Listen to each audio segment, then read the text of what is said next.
Hey everybody, how are you? It's Holly from Cape Cod Creatures, and today we're going to do a quick first impressions of the Linestrider Tarot. This is the tarot deck that the Ciolo Thompson was the artist behind this masterpiece, and unfortunately I did not discover her until after this was out of print with her as an indie deck, and Llewyellen got their hands on it. So this is the Llewyellen edition. And we're just going to do a quick first impressions. I felt the need to because while the art is fantastic and the presentation is amazing, so this is the box it comes in. It's a really sturdy chipboard. It's actually really nice. Feels good in the hands to hang on to. Give it a good squeeze. And it's the magnetic flap opening. Sorry, again with the glare. So yeah, it's a magnetic flap on the side of the box. It just does like this little open. It's awesome, holds together really well. And then you open it, the inside of the box, you are greeted with an adorable fox. I love her foxes. I love all of her animals actually. They always have like these really awesome expressions. And then you're greeted with her book. Now the book is totally worth the set. It's sizable. It is, let's see, over 260 some odd page, 274 pages, if you don't count the advertising right here. And just the information to be found in here is super in depth. So for example, it'll show you the picture of the card, and each card gets its own picture. So this is the Five of Cups, and then you would have to turn the page. And how adorable is that Five of Cups, by the way, that owl. And then you get a whole write-up about the card. And then on the bottom, so she gives you forward and reverse, which is really nice. You learn about the card in reverse.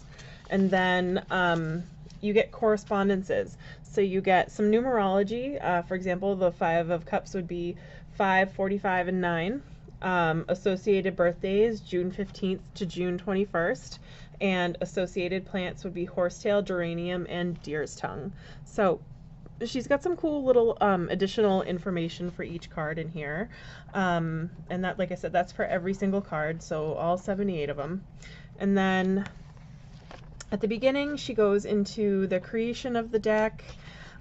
She's got, let's see, how to handle it. So here's the about the deck.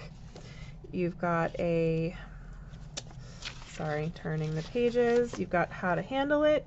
She tells you like how to shuffle, how to care for, etc.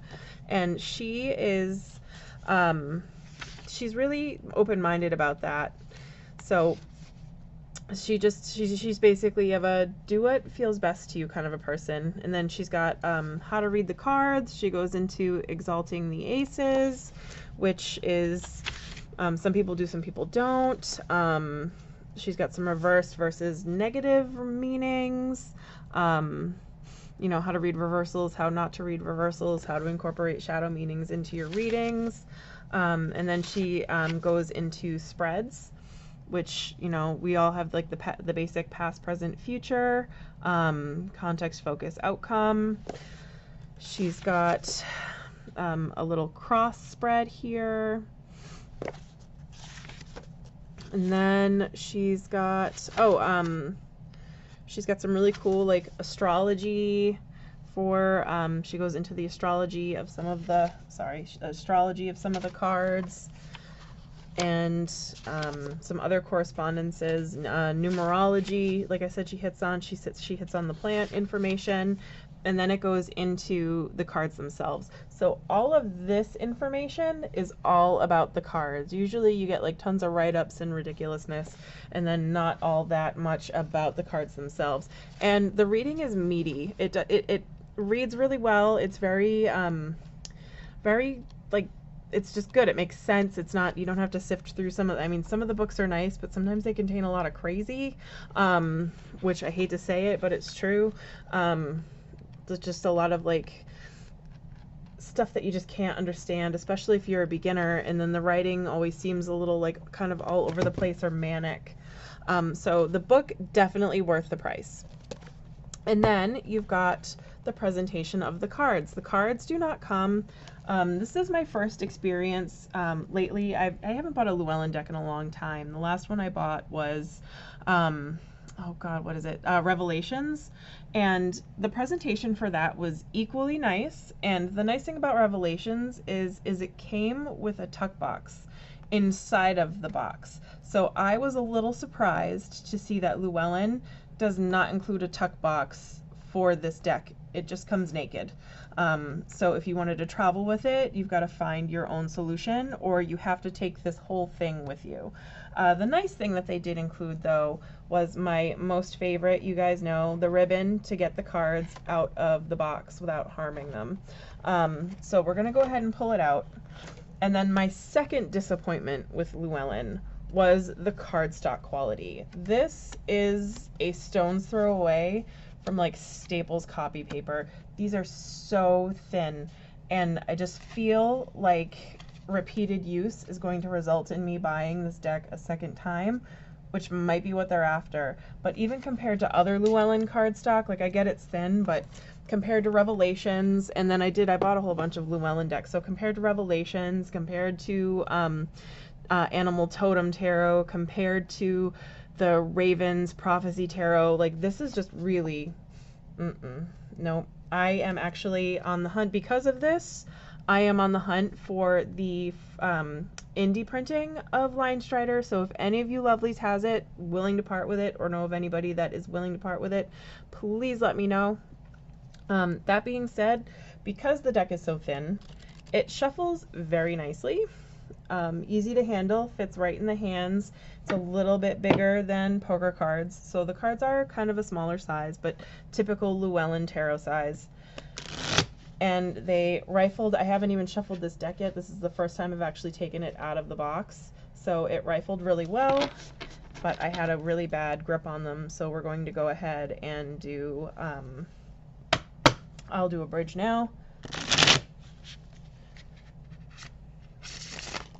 Bridges really well, doesn't smell bad. I got some Los Garibo decks lately. I'm gonna start commenting on smell because Los Garibo decks are just like the worst. I didn't believe people, I started a thread on Eclectic about your favorite deck by smell, because my absolute favorite deck by smell is the Zombie Tarot. It smells like India ink, which reminds me, my mom used to have this art kit, like a art box, like she would keep all her charcoals and pens and pencils and India inks and stuff in, and I used to love it was an old wooden, like my grandpa probably had it at some point, and I loved opening it. I loved the way it smelled. It just smelled like art supplies and charcoals and graphite and India ink and just all things good and arty. So I absolutely love that box, and for that reason I really like, I know it's silly, but scents bring up a lot of scents are, you know, they trigger a lot of memories. So for that reason, I really love the Zombie Tarot.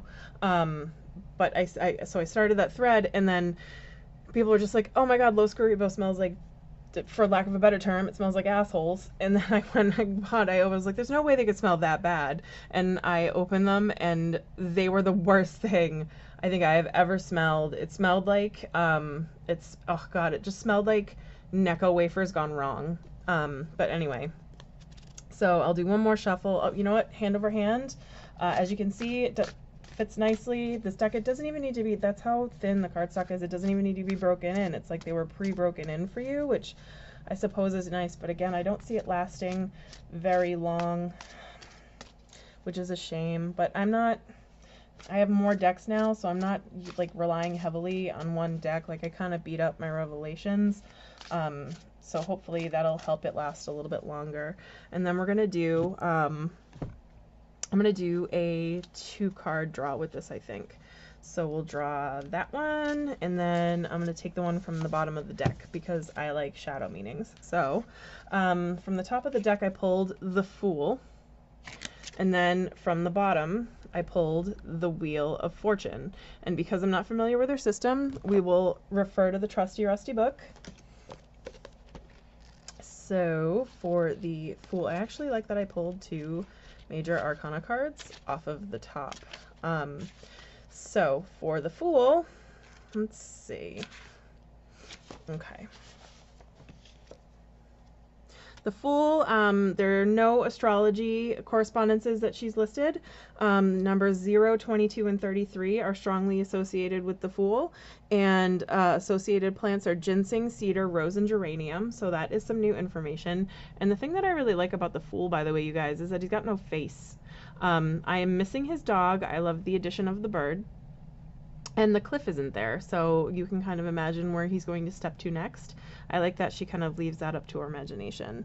So keywords would be journey, idealism, new adventures, innocence, decision, spontaneity, risk-taking, openness to new experiences. So those are your basic meanings for the Fool. And then she goes on to tell you a little bit about it, like how he's carefree and unburdened by fear or anxiety, even though he's taking a literal leap of faith, 1 foot on the edge of a cliff. Oh, you know what? There's the cliff right there. It's super teensy tiny. Okay, never mind.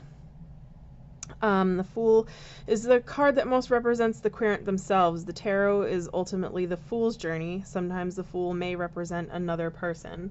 So we got the Fool for my first card.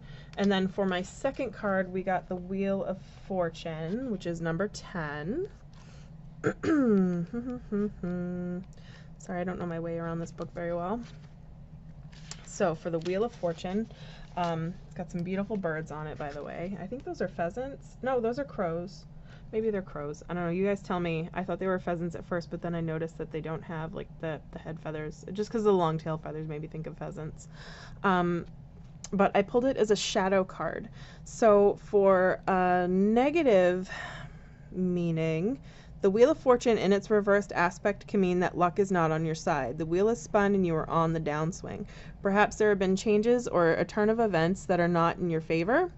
Especially when reversed, the Wheel of Fortune indicates that there are external negative forces influencing your life that seem outside of your control. Now is the time to think about what you can do to regain control of your destiny. Don't resist change. Try to find ways to accept the things that are happening and find the new opportunities they will present. Correspondences for this card include Virgo, the numbers 10 and 11, and associated plants are jasmine, spearmint, and slippery elm.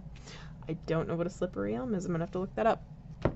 So I guess this card for me, or this reading for me, I have to think about it a little bit.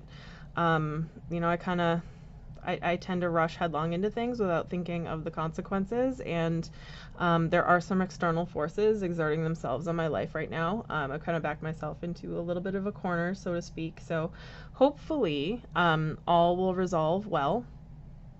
But I'm gonna have to really think on what this reading means for me. It was kind of unfocused, so maybe it's kind of a warning, like don't rush headlong into things like you did, you stupid, or else you're gonna wind up like you're gonna lose control, and you're gonna have, you know, a little bit of doubt, a little bit of bad luck. So anywho, that would be the 2-card reading. And then just for a quick flip through, because I didn't really do that, I mean, some of these cards are beautiful. She's got a very distinct art style. I backed her, or I didn't back, but I did recently purchase her scrying ink Lenormand, which you can still get the full size on Amazon. I think they said they had a quantity of like 3 left, which is the only reason I bought it from there. I tried to buy it from her website, but she has it as sold out there. So I did this is one of my favorite cards, the cat that ate the canary. Come on now, that's fantastic. Got a bunny. Oh, for Easter, that's coming up. Easter, I love Easter, mostly for the candy. Cadbury cream eggs, so good, and Peeps, and if you eat them out of season, you're a jerk. Sorry, but a Peep should only be bunny or peep shaped, not pumpkin shaped. So she's got some people in here, which I don't mind them so much because they are so like fantastical, unlike some of the people that you can find in like the Lumina Tarot. I'm still having a hard time with those people, but it is what it is. Awesome, a fish with a knight. And I'm not going to do all of them, I'm just going to do a handful, because you guys don't need to see. Oh, the devil. I like that card. The lovers tied up like that. Ooh, no good. The 10 of Swords. That's a good one to be kind of sad about. The Hermit. Beautiful as a bear. The Moon. This is one of my favorite cards in the whole entire deck, is the Moon. I don't know why, I just really like it. She's got the two aspects of domesticated and feral dogs. So she's got a wolf and she's got a domesticated dog. She's got the lobster. She's got the two pillars that you usually see in a moon card. I really enjoy this card a lot. It just speaks to me. So yeah, those are just a few of the cards. The whole deck is beautiful. You can easily find images online everywhere. And yeah, like I said, if any of you lovely, lovely people have a copy of the first edition, I am on the lookout. The world, I love this one. That is a great depiction of the world. But anywho, thank you so much for, oh, and here's the fox from the box. And he does not eat green eggs and ham. He does not eat them, Sam I am. So he is amazing. But yeah, like I said, if any of you have the first edition, I'm on the lookout. And otherwise, do not let the cardstock quality, at least now you know, now you won't be surprised about the cardstock quality. Don't let that turn you away from this set. It is totally worth, between the book and the box that you get, it's definitely worth the price. So have fun discovering your Linestrider, and thank you so, so much for watching, and happy reading.